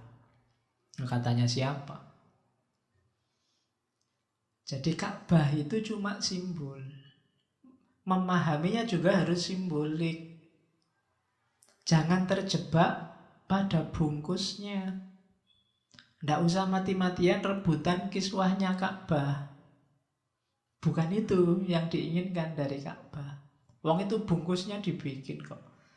Karena ada yang bilang, itu kalau kita punya kiswahnya Ka'bah itu Pak, penyakit apa saja mesti gitu. Kebiasaan kita kan begitu. Bukan itu maunya Ka'bah. Ka'bah itu semakin kita lihat Ka'bah, harusnya semakin paham tentang Allah. Ka'bah itu sama sekali nggak menarik, katanya Ali Syariati. Di sana nggak ada ukir-ukiran luar biasa, nggak ada ornamen, nggak ada arsitektur yang wah. Cuma kotak biasa. Bandingkan sama kuil-kuil Tiongkok kuno, bandingkan sama ornamennya masjid apa gereja apa menara-menara. Ka'bah itu lugu sekali, cuma kotak tok.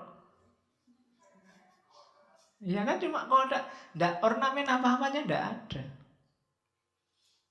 Dan itu simbolnya jadi tak terbatas, katanya Ali Syariati. Menyimbolkan keabadiannya Tuhan. Jadi apa ndak bisa dulu Allah merintah bangunlah Ka'bah ini dengan ornamen yang bagus, mungkin bisa.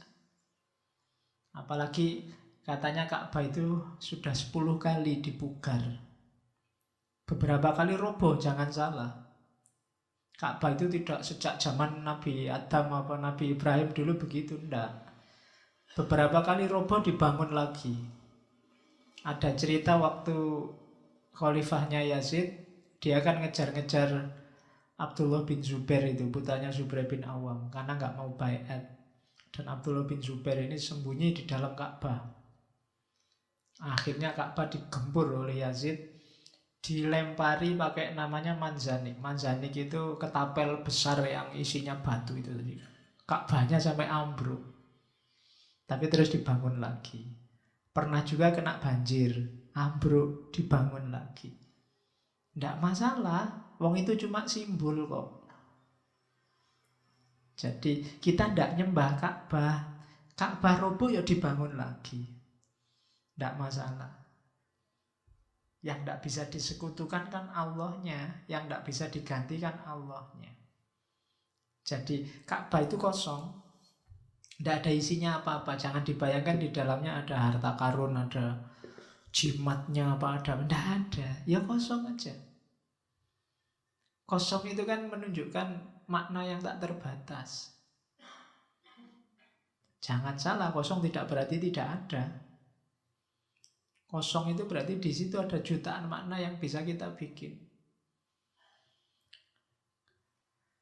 Jadi Ka'bah adalah simbol dari keabadian, ketidakterbatasan Allah. Dia hanya simbol dan bukan Allah.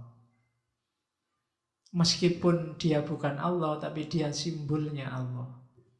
Semakin kita dekat ke Ka'bah, bahasanya Ali Syariati, dalam suasana penuh keharuan yang tidak terbendung, engkau seolah-olah dipaksa untuk bergerak ke satu arah saja.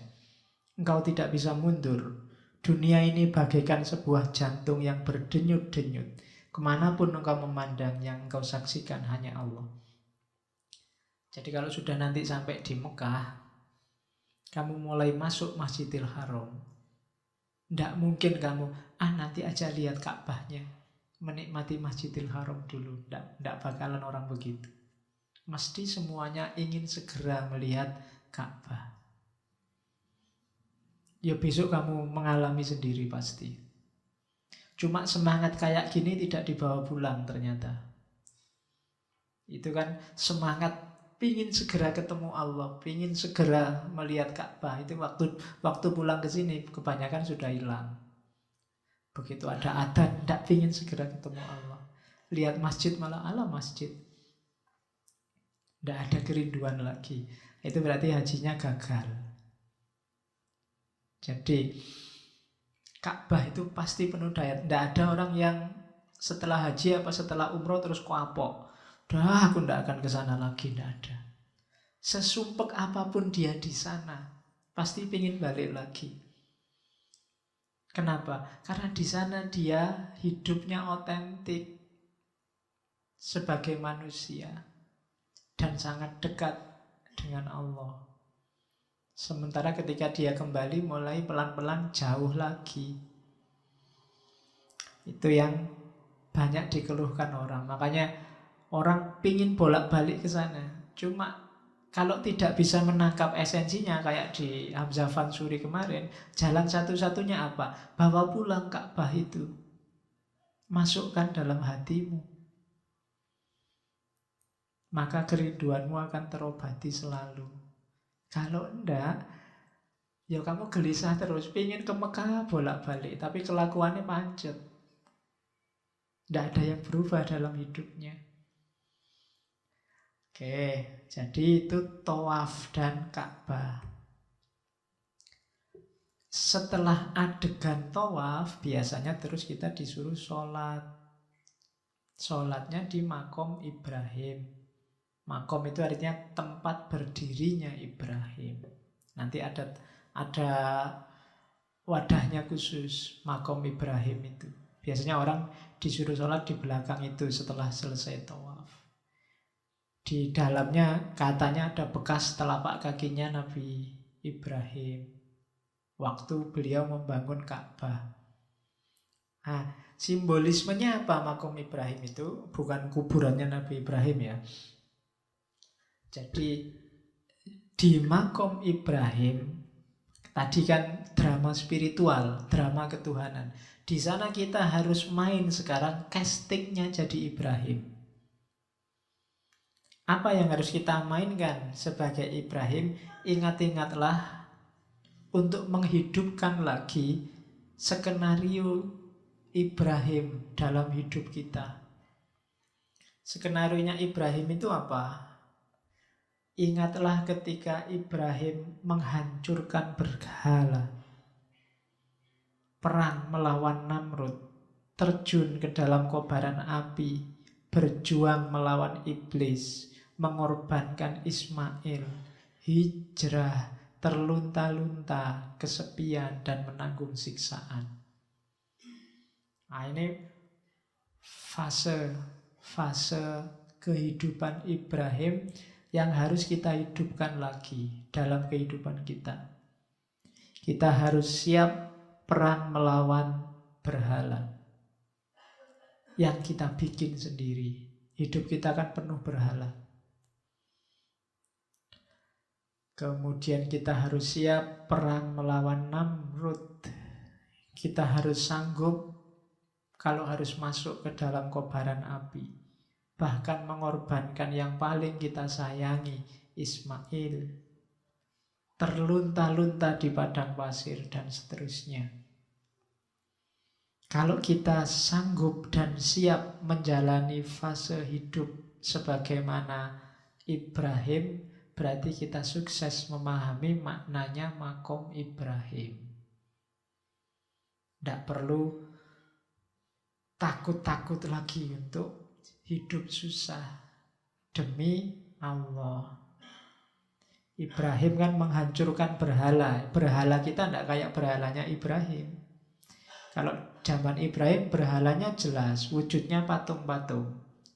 Hari ini mungkin berhalanya ya segala yang kita posisikan kayak patung. Mungkin uang, mungkin jabatan, mungkin pacar, apalagi. Mungkin ideologi, mungkin macam-macam sudah. Mari kita buang berhala-berhala itu. Bahasa yang sering dipakai teman-teman kita tauhid. Kita singkirkan semua tauhid. Kita singkirkan semua berhala, sisakan hanya Allah saja. Disingkirkan itu bukan berarti terus dibuang semua. Tidak begitu. Jangan diberhalakan. Jangan diberhalakan itu berarti apa? Jangan dinomorsatukan, apalagi diutamakan melebihi Allah. Urusan uang kalau tabrakan sama urusannya Allah, dahulukan urusannya Allah, itu berarti tidak diberhalakan. Urusan pacar kalau tabrakan sama urusannya Allah, ya dahulukan urusannya pacar, urusannya Allah. Iya, awas keliru. Loh, kamu kalau sama pacarmu kan kadang gitu, lebay. Engkaulah segalanya bagiku. Kamulah satu-satunya, kan gitu. Ya, sekarang sudah ngerti berarti nggak boleh diberhalakan. Kalau pacarmu bilang begitu ya diingatkan. Mbok saya jangan satu-satunya, kan gitu. Ya. Oke. Nanti kan kalau kamu bilang gitu pacarmu kan seneng, oh, berarti boleh dua ya. Oke. Ya maksudnya jangan ngalahkan kepentingannya Allah. Harus siap, bahkan harus mengorbankan Ismail. Harta yang paling disayang, harta yang paling berharga. Jadi ketika kita berada di makom Ibrahim, hayatilah semangat perjuangannya Ibrahim yang tadi disebut singa padang tauhid. Terus setelah tawaf baru sa'i. Tempatnya namanya Mas'ah. Ini tempatnya jejer. Jadi kalau tawaf itu perjuangan spiritual, simbol perjuangan rohani yang menuntut kita dekat sama Allah. Kalau sa'i itu simbol perjuangan fisik. Sa'i itu kan disimbolkan ceritanya Hajar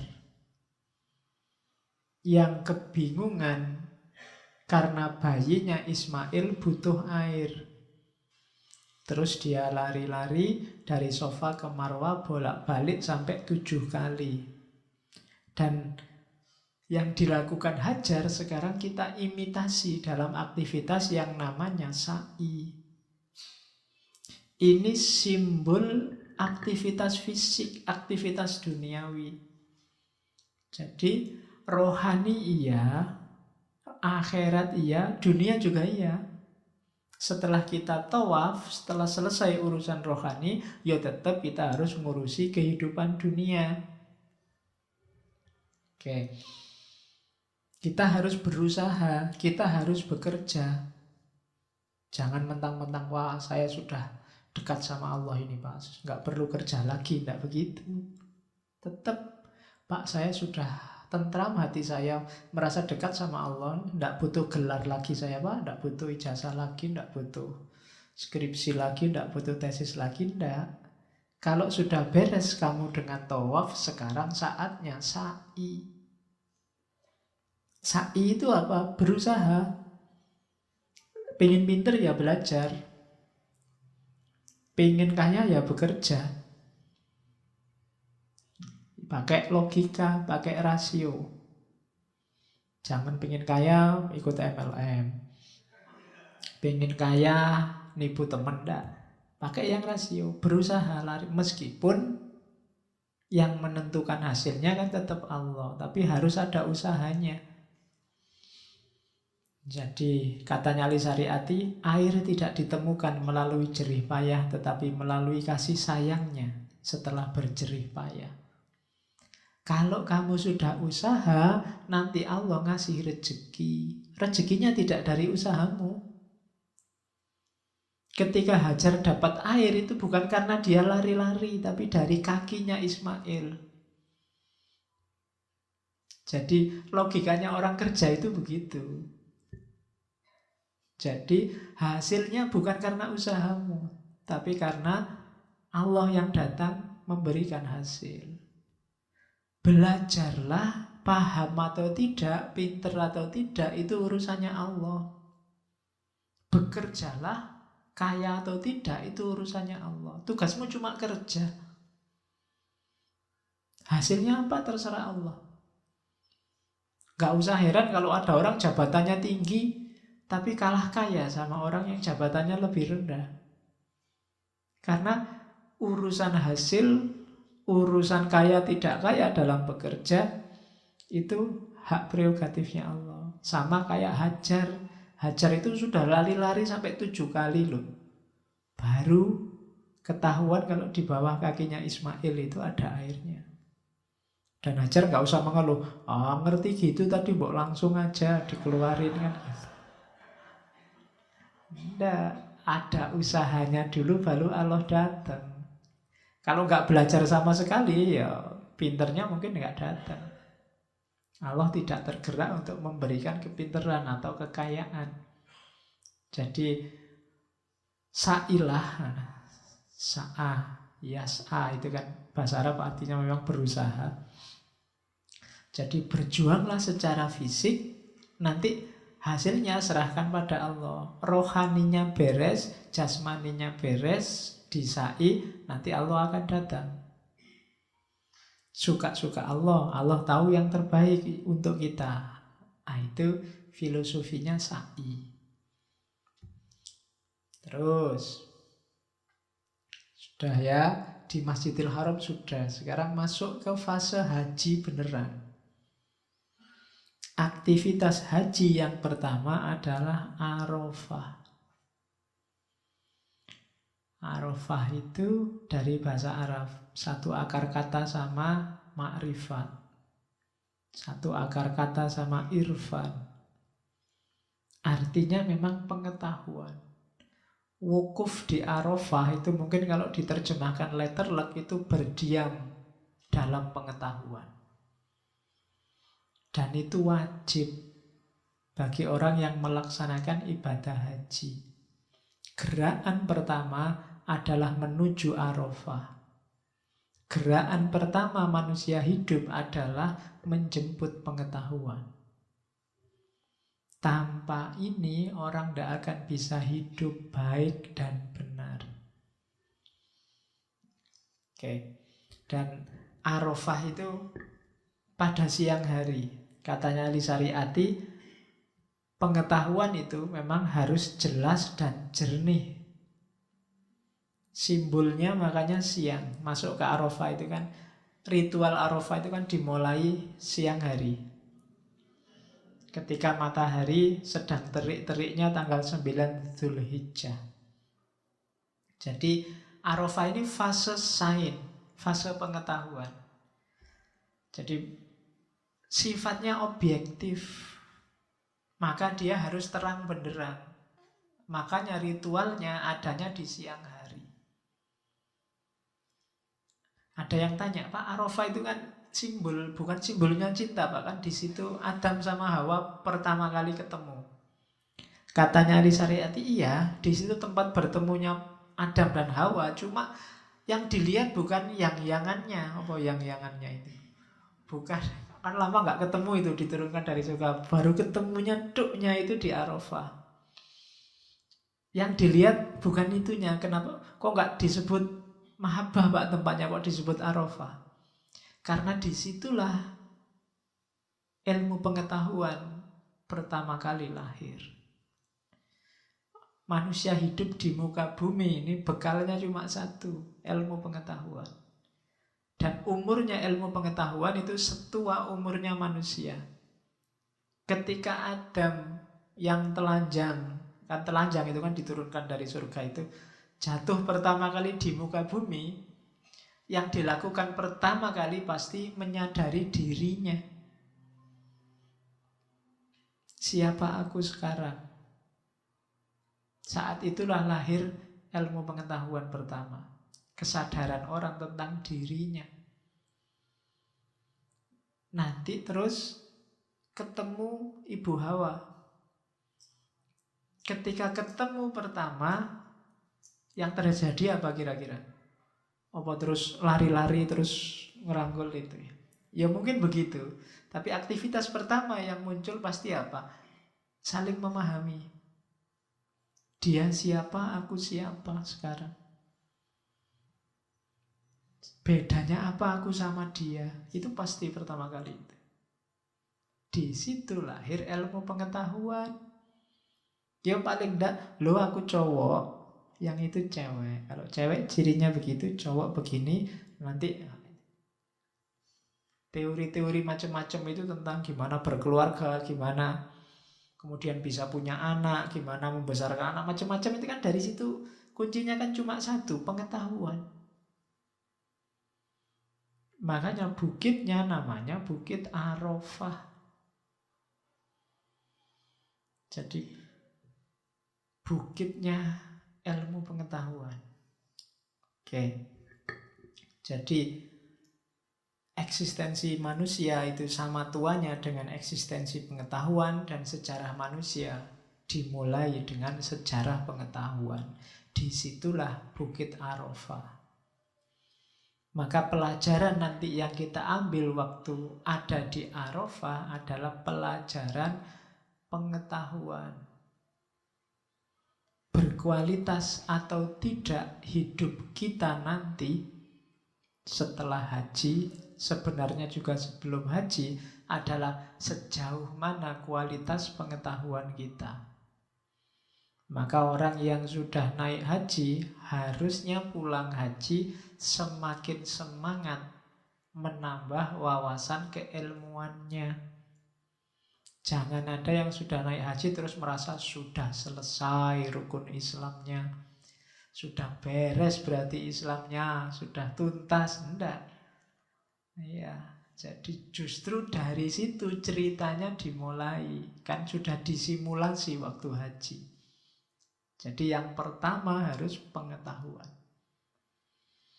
Arafah dulu. Nah, jadi haji itu kan aktivitas pertamanya berbondong-bondong menuju Arafah. Pengetahuan dulu. Orang hidup bekal utamanya pengetahuan. Setelah itu Musdalifah, Masy'ar, kalau bahasanya ahli syariati, Masy'aril Haram. Setelah pengetahuan apa? Kesadaran. Jadi Masy'ar itu, Musdalifah itu simbol dari kesadaran dan intuisi. Makanya nginepnya, berdiamnya malam hari. Kenapa begitu? Kesadaran itu kan lahir dari merenungi pengetahuan-pengetahuan yang sudah didapat. Baru setelah itu kesadaran lahir. Dan perenungan ini yang paling efektif kan malam hari. Siangnya mengejar data, mengejar fakta, malamnya merenungi, berkontemplasi. Dari situ nanti muncul kesadaran. Makanya nginep di Musdalifah itu malam hari.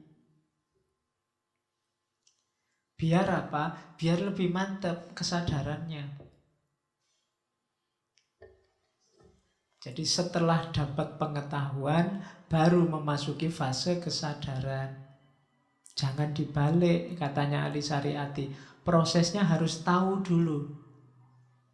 Tidak mungkin orang sadar tanpa tahu. Kesadaran itu muncul pasti dari pengetahuan. Kalau ada orang sadar hanya karena ikut yang lain, itu biasanya dia belum sadar. Ya ikut-ikutan aja. Ya manut-manut aja. Tapi bukan sadar. Untuk sadar, bekalnya cuma satu, pengetahuan.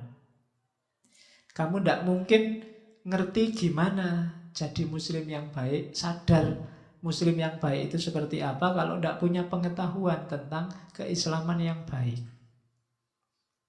Jadi setelah dari Arafah masuk ke Musdalifah. Setelah tahu, sekarang sadar. Setelah itu katanya Ali Syariati, bedanya tahu dan sadar ini loh. Kalau pengetahuan didahului oleh kesadaran, kebalik. Lahirnya apa? Idealisme, teologis, metafisik, a priori. Jadi orang-orang yang utopis, itu biasanya kesadarannya mendahului pengetahuan. Pikirannya abstrak, tidak ada faktanya. Mimpi ideologis, mimpi metafisik, mimpi teologis. Kebalikannya, kalau orang pengetahuan saja tidak bergerak ke arah kesadaran, dari situ lahir namanya materialisme. Materi saja, kenyataan real saja, ilmiah saja, tapi tidak mengubah peradaban. Tidak jelas arahnya mau kemana. Yang satu idealis, yang satu materialis. Idealis itu kalau masyar yang mendahului, baru pengetahuan. Kalau materialis itu pengetahuan saja tanpa masyar. Apalagi masyar saja tanpa pengetahuan. Kalau masyar saja tanpa pengetahuan, itu ya agama tidak difahami, hanya ditakliti. Sifatnya otoritarianistik. Itu masyar saja, sadar saja tanpa pengetahuan. Hasilnya ya tidak ada ilmunya. Yang lain ke selatan, ikut ke selatan. Yang lain ke Jakarta, ikut ke Jakarta. Sadar itu. Orangnya kalau ditanya sadar, sadar saya ini mau. Cuma minus pengetahuan. Hasilnya ya beragama tanpa pengetahuan. Kalau Arafah saja, pengetahuan saja, yang lahir materialisme. Kalau masyar dulu baru pengetahuan, yang lahir idealisme, utopia. Yang benar gimana?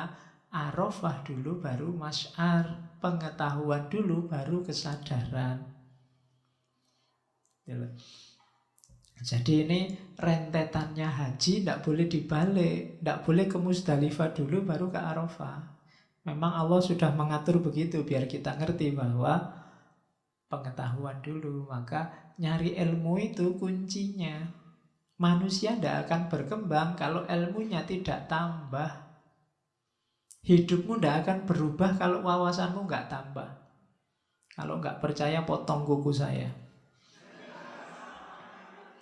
Loh iya, ya masuk potong kepala. kuku aja kan cukup, lebih bermanfaat. Oke, jadi itulah Masy'aril Haram. Tandingannya Masjidil Haram. Terus setelah itu, disinilah puncaknya, namanya Mina.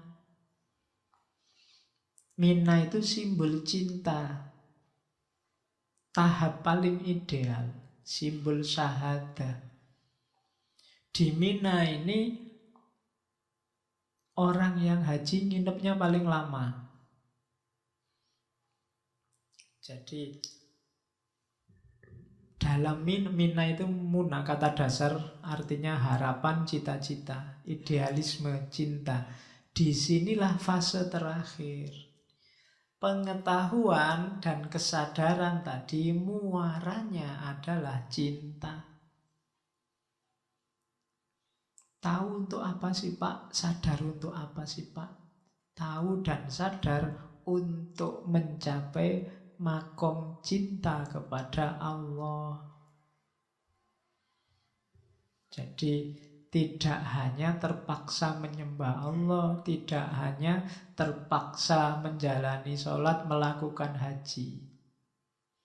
Tapi ketika sudah nyampe Mina, pengetahuannya sudah lengkap, dan sudah sadar mana yang terbaik, akhirnya ngertilah dia bahwa beragama itu dasar utamanya adalah cinta. Berarti kalau sudah nyampe di sini, dia sudah nyampe Mina.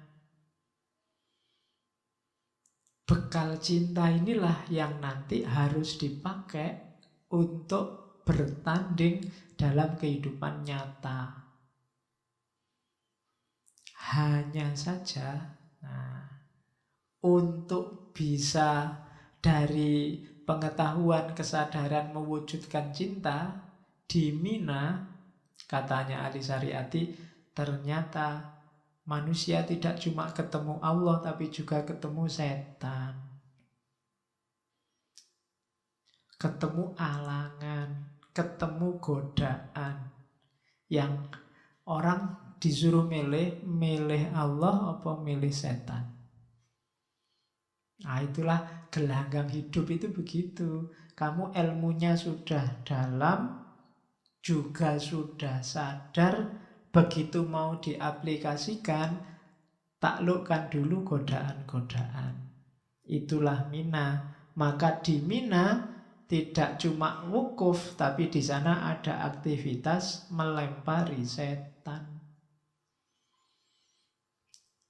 Namanya jumroh, melempar. Makanya orang haji itu di antara aktivitasnya, di antara sangunya harus kerikil. Kalau sekarang tempatnya jumroh sudah enak, bentuknya lebar kayak tembok luas gitu. Kalau zaman dulu modelnya tugu, tugunya mungkin setiang inilah. Dan itu menyusahkan kalau tugu, karena kamu melempar dari sini, kalau meleset kena gundulnya yang di sana. Jadi kalau tidak hati-hati, jadi kalau mau sambil ngelempar sambil hati-hati nih kalau tiba-tiba. Iya. Jadi makanya dulu ada anekdot waktu dilempar kena balas lempar, akhirnya yang sini marah, sesama setan jangan saling lempar dong. Ada yang bilang gitu. Jadi kalau sekarang lebih enak karena modelnya luas. Jadi orang bisa. Tapi zaman saya di sana ya ada saja yang kena kepala depannya. Jadi kan ngantri itu, yang sana mepet sana, yang sini dari belakang, rasanya ya nyampe aja cuma segitu, tapi kenaknya depannya dok gitu ya. Ya udah pura-pura nggak ngerti aja pokoknya kayaknya. Yang kena kan mesti noleh, kita pura-pura nggak ngerti aja, biar aja. Oke, ya. Wong niatnya ngelempar setan kok, kalau kena yang situ ya berarti. Oke, ya. Jadi aktivitasnya kan itu ada 3 tempat. Kalau sekarang enak kan tingkatnya bisa sampai 4. Oke, nah sukses kita berada di dunia cinta kalau menaklukkan 3 berhala dalam aktivitas lempar jumroh. 3 berhala itulah yang nanti oleh Ali Syariati disebut Trinitas. Jadi Trinitas bukan Tuhan Roh Kudus, dan lain-lain. Tapi Trinitas itu 3 berhala yang harus dihancurkan. Simbolnya saat jumroh, tapi praktek nyatanya ya dalam hidup kita sehari-hari. 3 setan ini, 3 berhala ini dalam kehidupan kita sehari-hari ini saling kerjasama. Meskipun identitasnya beda-beda. Kerjasama untuk apa? Untuk menjerumuskan kita.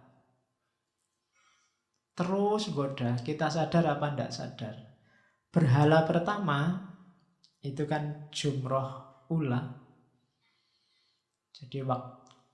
Jadi tugu yang pertama, ini lawannya arofah katanya Ali Syariati. Lawannya fase pengetahuan. Apa? Ketamaan, kerakusan akan dunia. Simbolnya Fir'aun. Jadi ini godaan pertama. Ingin macem-macem. Tidak bisa menghentikan keinginan. Tidak bisa mengendalikan hawa nafsu. Itu berhala pertama. Lemparilah sampai dia jatuh. Jangan sampai kita yang kalah. Kalahkan Fir'aun dalam diri kita. Siapa? Yang tamak. Fir'aun itu kan tamak luar biasa. Pingin menguasai segalanya, pingin menguasai dunia. Bahkan memposisikan dirinya hampir kayak Tuhan. Manusia itu kalau dibiarkan keinginannya, dunia seluruh isinya nggak akan cukup, kan itu hadisnya. Kalau dikasih 1 gunung emas, dia akan minta 2 gunung emas. Dikasih 3, dia akan minta 4. Diperbolehkan jadi malaikat, mungkin dia minta jadi Tuhan. Itu manusia. Kalau kita tidak bisa nyapeh itu apa? Menaklukkan nafsu tamak ini, hidup kita akan rusak. Jadi ada titik-titik tertentu yang kita harus ngerti kapan harus berhenti. Tamak itu wujudnya macam-macam, nggak cuma urusan harta loh ya. Waktu, misalnya internetan, HP-nan, itu kadang-kadang kita tamak. Tamak kelihatan, nggak berhenti-berhenti. Pingin terus. Kayak kamu main game itu loh. Iseng aja Pak sebentar. Kok enak Pak sih, naik 1 level apa enggak apa-apa. Loh kok seru ini Pak terus. Itu tamak namanya. Pengen terus-terusan. Itu yang bikin kita banyak sekali ketergantungan terhadap harta, jabatan. Itu biasanya karena tamak. Nggak ngerti kapan harus berhenti. Itu berhala pertama yang harus kita taklukkan dalam hidup. Kalau waktu haji disimbolkan kita lempari dia sampai runtuh. Berarti harusnya pulang dari haji tidak tamak lagi. Apalagi di depan namanya ada gelar tidak boleh tamak. Kalau masih tamak, ayo hanya jadi 3, hahaha. Ya. Apalagi kalau tamaknya nggak berhenti-berhenti, nanti orang jadi sinis, hehehe. Kan kamu gitu kalau ngentawain orang lewat WA. Terus berhala kedua sekarang. Simbolnya korun.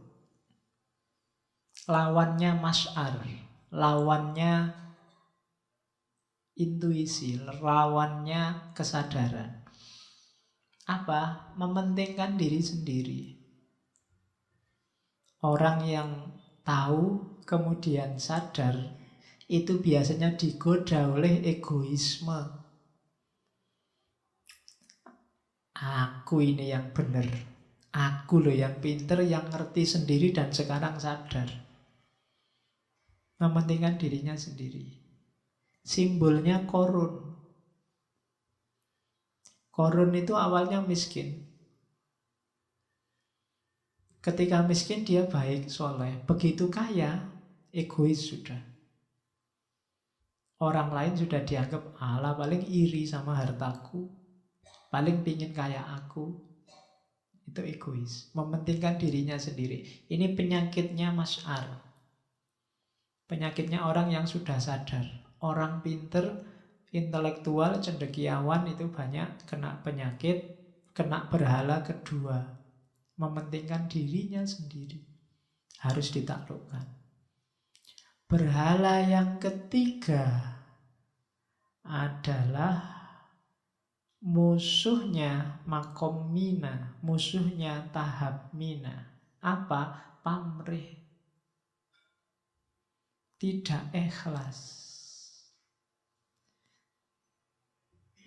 Simbolnya Bal'am. Bal'am ini ulama yang kawin sama politik. Ulama yang menggadaikan agamanya demi kepentingan duniawi. Itu Bal'am. Dan cirinya apa? Ya dia ulama sih, ya ibadah, soleh, tapi tidak ikhlas. Itu berhala ketiga. Runtuhkan itu juga. Apapun dalam dirimu yang kecenderungannya bukan ilaihi roji'un, tidak ikhlas untuk dan karena Allah, itu godaan berhala ketiga.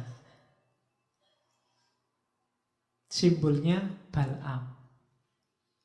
Jangan salah, nanti kalau kita haji, yang dituju pertama berhala ketiga dulu, dilempar pertama. Berhala pertama dilewati, berhala kedua dilewati, ketiga dulu dilempar, terus baru yang sebelumnya. Mungkin logikanya yang ketiga ini paling bahaya. Pamrih. Tidak ikhlas. Jadi akar dari berhala-berhala selanjutnya. Meskipun nanti di jumroh yang selanjutnya bisa dari yang pertama, tapi jumroh yang awal itu pakai berhala yang ketiga yang dilempar. Nah, ini melempar jumroh, menaklukkan setan. Tapi sebenarnya setannya ada dalam diri kita sendiri. Jadi melempar ke sana itu dalam rangka menaklukkan yang dalam sini. Jangan salah, jadi tidak apa-apa kalau ada yang di depan terlempar. Karena harusnya yang terlempar yang di dalam malahan, bukan temanmu yang di depan. Jadi simbolnya itu. Ya kalau kamu nanti haji kok ada orang melempar kepalamu, ya terima kasih dibantu melempar yang di dalam sini. Karena di dalamku juga ada setannya banyak misalnya. Nah, itu melempar jumroh. Terus terakhir ada korban. Ini kan sudah 10 Dzulhijjah, nanti jamaah haji biasanya korban. Ada yang karena dam, ada yang karena Idul Adha. Ini pelajaran besarnya korban itu ya adalah kesediaan untuk merelakan semua yang kita sayangi demi Allah. Ini ceritanya kan Ibrahim dan putranya Ismail. Ismail ini kan anak yang sangat disayang oleh Ibrahim. Karena sampai tua dia tidak punya anak. Terus menikahi budaknya Hajar dan nanti punya anak Ismail. Paling disayang dan diujilah oleh Allah dengan ujian paling dahsyat. Disuruh mengorbankan anaknya sendiri. Oh, itu bisa mati-matian kita kalau dapat kayak gini kan. Jadi ternyata yang paling kita sayang itulah yang disuruh mengorbankan. Tapi karena yang diperintah Ibrahim dan Ismail, ya dijalankan. Jangankan itu ya, kalau kita mungkin yang disayang, jangankan anak, mungkin disuruh putus sama pacarnya, itu kamu juga, itu bukan Allah mesti, itu mesti gitu. Kamu mesti dadak nawar, dadak mikir pakai akal. Tapi kalau Ibrahim enggak. Ketika dia yakin itu dari Allah, ya meskipun anaknya sendiri dikorbankan. Jadi kalau tadi kan perang sama setan, perang sama masyarakat, ini terakhir adalah perang sama dirinya sendiri. Namanya korban. Jadi Ibrahim ini kan simbolnya Ibrahim. Konflik batin yang luar biasa. Mana yang harus dipilih? Allah atau dirinya sendiri? Keterikatan atau kemerdekaan. Semua yang kita sayangi itu kan simbol yang bikin kita tidak bebas. Keterikatan. Tadi Ibrahim sangat sayang dengan Ismail, pasti dia sangat terikat dengan Ismail. Ketika disuruh oleh Allah mengorbankan Ismail, itu kan seperti ditanya, kamu milih terikat atau milih merdeka? Kesenangan atau kesempurnaan? Kalau kamu milih kesenangan, kamu tidak akan berkembang. Tidak akan semakin sempurna. Karena kamu hanya senang-senang dengan yang kamu nikmati sekarang. Mau kedamaian atau perjuangan? Kedamaian enak, status quo itu enak. Tidak ada konflik, tidak ada kerusuhan. Tapi tidak berkembang. Terus mau meneladani perasaan apa meneladani keimanan? Meneladani perasaan itu nyari enaknya sendiri atau berjuang. Ini pilihan berat juga. Mau jadi bapak yang baik apa nabi yang baik? Itu kan pilihannya dilematis kan. Mau mempertahankan keluarga atau menjalankan risalah? Dan yang terakhir, Allah atau Ismail yang kamu pilih? Itu pilihannya luar biasa itu. Kalau kita yo Allah ya Ismail, mesti gitu kan. Kini mesti milih enaknya. Tapi ini benar-benar pilihan. Dan Ibrahim lebih milih Allah. Oke. Makanya katanya Ali Syariati, demi kebenaran engkau harus melepaskan segala kepentingan yang menguasai pikiranmu dan menghalangimu dari dekat dengan Tuhan. Fase terakhir korban. Dan ini loh kode-kodenya haji, katanya Syariati. Tadi kan banyak sekali aktivitas-aktivitas. Coba perhatikan hidup kita sehari-hari. Ada kelompok sufisme. Kelompok sufisme itu berawal dan berakhir di Mina. Mereka tidak mau gerak-gerak dari Mina. Ya di situ terus, itu sufi. Cinta terus, mahabbah terus. Tidak salah, tapi katanya Ali Syariati, tidak begitu hidup yang sempurna, yang utuh. Ada filsafat. Filsafat itu Arafah Masy'ar, tapi tidak mau ke Mina. Pointer dan orangnya sadar untuk melakukan perubahan, tapi hanya nyampe itu. Bahasanya hari ini hanya berhenti di wacana.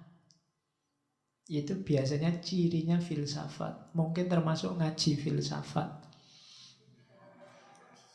Mandeknya di wacana. Buktinya yo saya ngaji capek-capek berapa ratus kali yo pancet ya kelakuannya.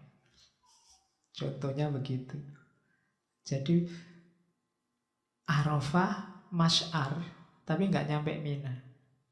Tidak ada implementasi hidup atas dasar cinta. Tidak meningkatnya kualitas hidup ke level cinta. Ada lagi kebudayaan. Kebudayaan itu lebih artifisial lagi. Hanya Arafah saja. Kebudayaan itu kan semua yang terjadi di sekeliling kita yang biasanya begitu. Kita pahami dan kita jalankan. Kadang-kadang tanpa kesadaran. Maka ada yang bilang agama itu ada yang levelnya kebudayaan. Islam itu jadi budaya. Ketika apa? Hanya berhenti di Arafah. Di pengetahuan. Tidak masuk ke ranah kesadaran. Tidak jalan lagi ke Masy'ar, apalagi ke Mina. Kenapa kamu Islam? Karena bapakku Islam, sejak dulu diajari Islam. Jadi sampai hari ini yang ngertinya Islam, akhirnya menjalankan Islam. Nah, ini kebudayaan. Kamu sendiri masih nggak sadar. Jadi ada level sufi, ada level filsafat, ada level kebudayaan. Puncaknya harusnya level Islam. Kalau Islam itu urut dari Arafah menuju Masy'ar dan berakhir di Mina. Diawali dari pengetahuan, kemudian bergerak menuju kesadaran, dan berakhir di terminal cinta. Dari situlah harusnya manusia membangun peradaban. Bukan diawali dari kebodohan, nggak tahu apa-apa, menuju kerakusan, ketamaan, dan berakhir dengan kekacauan. 3 berhala yang harus ditaklukkan. Jadi, ya sekarang tinggal milih, mau jadi sufi, mau jadi filosof, mau jadi budayawan, atau mau jadi muslim. Kelihatannya selama ini yang paling enteng, yang gampang aja Pak jadi muslim. Ternyata yang paling berat. Ya, kamu nganggapnya paling susah jadi sufi Pak. Sufi cukup 1 terminal, Mina gitu aja. Tidak terlalu concern di Arafah dan Masy'ar.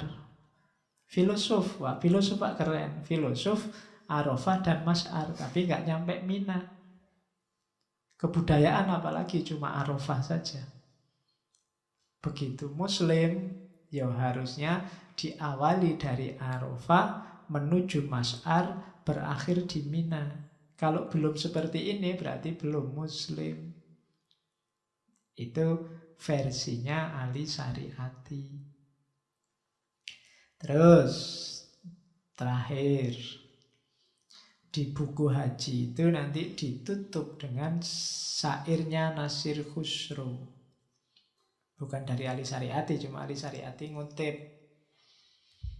Wahai sahabat, sesungguhnya engkau belum menunaikan ibadah haji. Nah ini nyindir yang sudah-sudah haji kayak saya. Kemarin itu cuma formalitas, belum bisa mengambil intisarinya. Sesungguhnya engkau belum taat kepada Allah. Memang engkau telah pergi ke Mekah untuk mengunjungi Ka'bah. Ya memang engkau telah menghamburkan uang untuk membeli kekerasan padang pasir. Jika engkau berniat hendak melakukan ibadah haji sekali lagi, berbuatlah seperti yang telah kuajarkan ini. Jadi drama spiritual tadi, itulah miniatur rahasia penciptaan Adam, penciptaan manusia. Seperti apa kita harus bergerak, seperti apa kita harus menyeimbangkan antara pengetahuan, kesadaran, dan cinta. Bagaimana kita memasukkan Allah dalam hidup sebagaimana di tawaf. Bagaimana kemudian kita beraktivitas nyata dalam kehidupan dunia sebagaimana dalam sa'i. Dan bahkan puncaknya bagaimana kita sanggup kemudian menomorsatukan Allah, ikhlas berkorban untuk Allah, ikhlas memberikan apapun yang semula bukan milik kita, aslinya hanya untuk Allah. Puncaknya ada di situ. Dan itulah salah satu ciri kehidupan yang dasarnya adalah mina atau cinta. Orang cinta itu kan diminta apa aja dikasihkan, diberikan.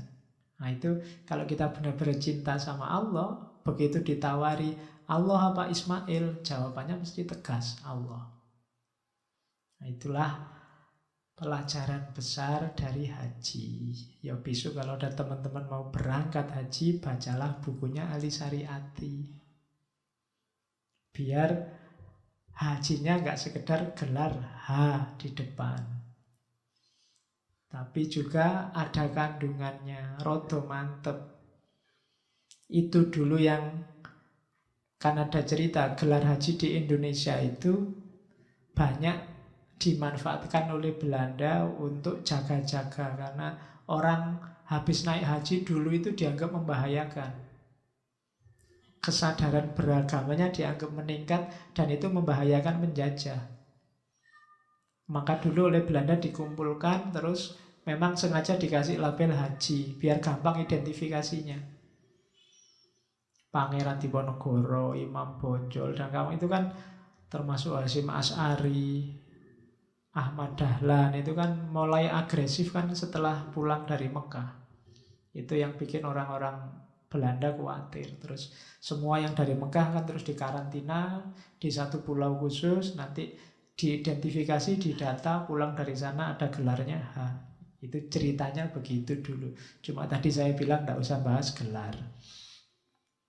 Biarlah asal-usulnya begitu, asal kita tidak sibuk dengan gelarnya, sibuk dengan maknanya.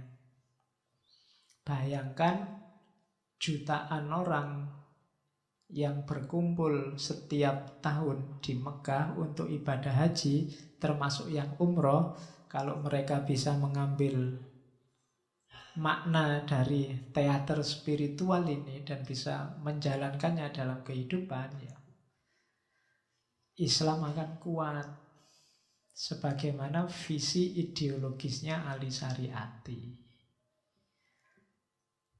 Oke, alhamdulillah, itulah buku hajinya Ali Syariati. Minggu depan kita lanjutkan sesi terakhir kita sebelum libur 1 bulan. Mumpung menjelang puasa ya, berarti minggu depan kita ngomong kitabnya Ghazali, Asrorus Syam, rahasia puasa. Siapa tahu berguna untuk bahan kultum.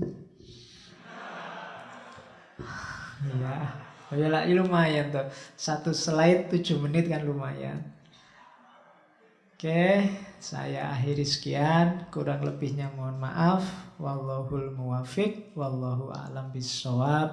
Wassalamualaikum warahmatullahi wabarakatuh.